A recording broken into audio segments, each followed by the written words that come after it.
That was absolutely hammered. What's the number?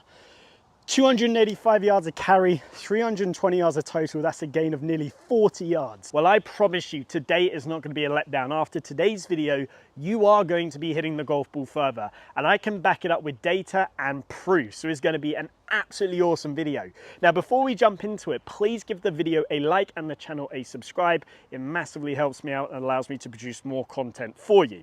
Now, the key concept we are talking about today is something called sway gap. Now, if I bring up this awesome graphic next to me, we can see that there are two lines drawn. A blue line, which is going down from the center of the chest all the way down to the ground, and a yellow line, which is going from the center of the pelvis, again, down to the ground. So the sway gap is the difference between those two lines, and that's what we're measuring today. That's what we're focusing on.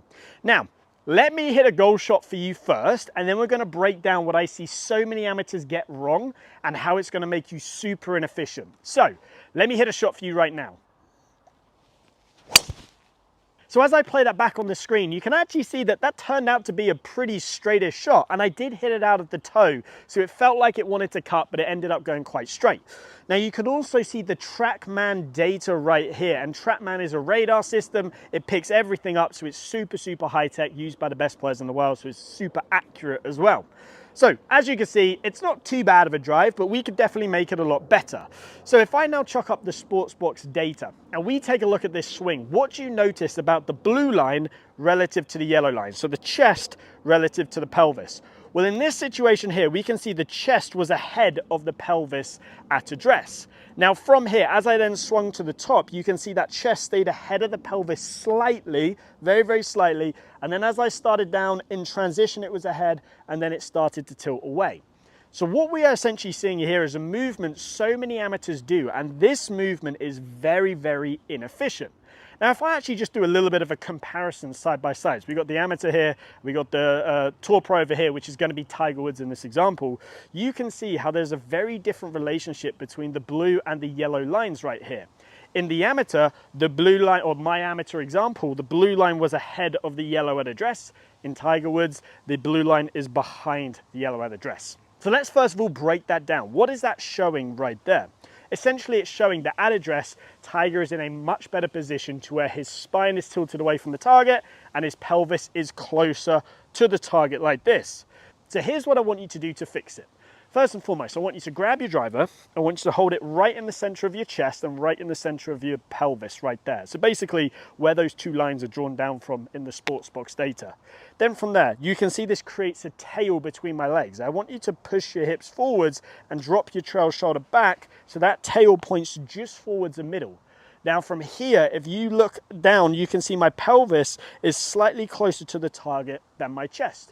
And that is literally how you achieve the same setup position as Tiger Woods right there. Super simple, super easy. Once you've then done that, put your hands on the club, and now it's going to be so much easier. So that was the easy bit, that was the setup. Now let's bring these up again and let's look at the backswing. So the backswing very much followed what we did at address right there. And a golden rule is, in Tiger's situation, he sets up with the chest slightly back of the pelvis. He maintains that relationship as he turns back. So you can see by the time he gets to the top of the backswing, the blue line is further away from the target than the yellow line is. Versus in the amateur example that I did, you can see how the blue line is actually still slightly closer to the target at the top of the backswing. Now, if we think about this in terms of what's going to help us set us up for the most efficient and powerful and on-plane downswing, it's obviously this one over here, right? This is going to help us get into that great downswing position to where you can use your legs, use your power, hit the ball so much further. So how can we achieve this position? Well, first and foremost, it starts with that good setup position, hence why we started there.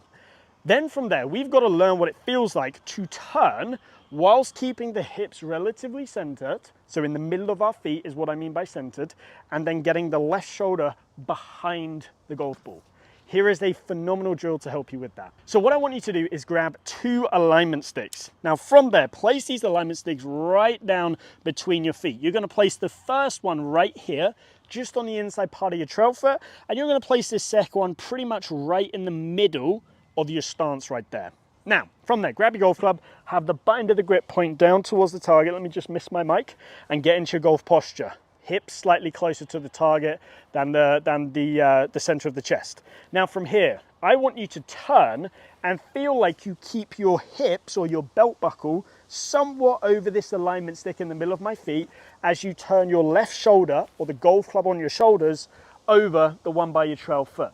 You can see how when I do this, I get into a really nice position to where I'm able to get this spine angle that leans away from the target.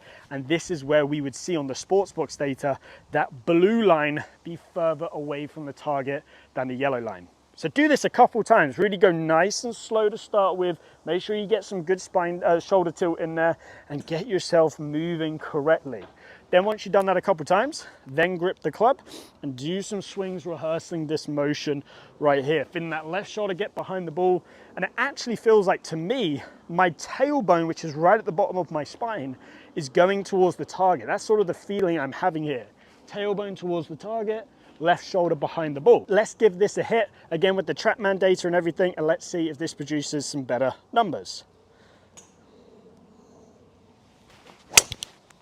So when we look at the data here, we can see some massive differences. Number one, the ball speed is way higher. You can see the carry in total has jumped up a lot, which is fantastic as well. Now the other big one is we can see the angle of attack has also gone up. Now this is crucial because when the angle of attack is going up, guess what? It means your body is working better, more efficiently, but it's also going to help you optimize out your distance. Now, if we take a look at the sportsbox data, what do we see straight away? We see the blue line at address is behind the yellow, and we see it stays there during the backswing, which is great as I turn. And now that brings us beautifully into the downswing. So what happens in the downswing? Well, let's get rid of me. Let's bring Tiger back in. He's a far better golfer than me. What do we see Tiger do in the downswing, and why is this so important? We actually see the distance between his chest and his pelvis, that sway gap, increase. So it increases right here.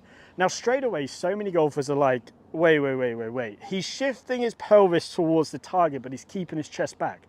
How does he do that? Because a lot of golfers, when they hear this, they end up just sort of falling backwards. So when he is doing that, two things are happening. Number one, he is obviously shifting his body weight towards the target, hence why his pelvis is going towards the target. So in the downswing, as I am shifting and turning, my right shoulder is going to be dropping. And you can see as I do that, my head comes back. So if I do that here, I go to the top, I'm in that good position, I'm shifting towards the target and my right shoulder slowly starts to go into side bend. You can see it keeps my head back, my pelvis is still going this way, and then I go all the way through here. Now, it's all well and good me just saying that, but how do you train it? Here is the best drill I know for this. Now, if you've watched my videos before, you know this is my favorite downswing drill, and it is the chopsticks drill. So what I want you to do is grab an alignment stick, place it through your belt loops right here and all the way through. Now, you're actually going to keep it so you have sort of 2/3 pointing away from the target right here.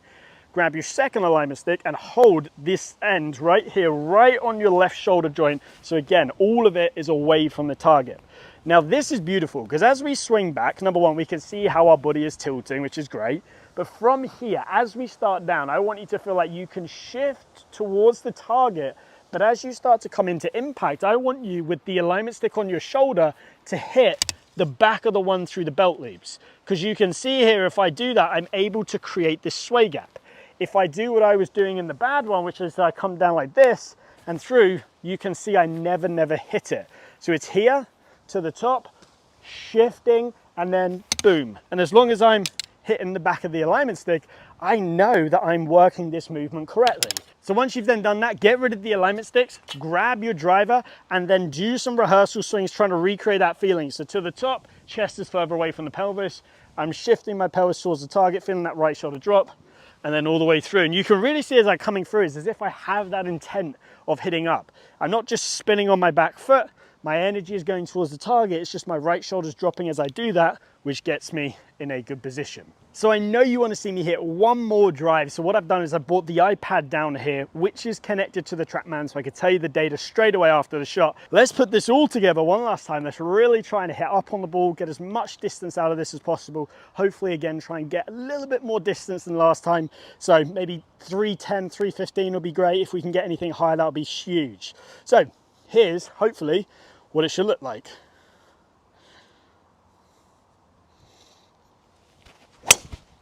That was absolutely hammered. What's the number? 285 yards of carry, 320 yards of total. That's a gain of nearly 40 yards. Hopefully you've enjoyed today's video. If you have, please give it a like and subscribe, and I hope to see you back here soon.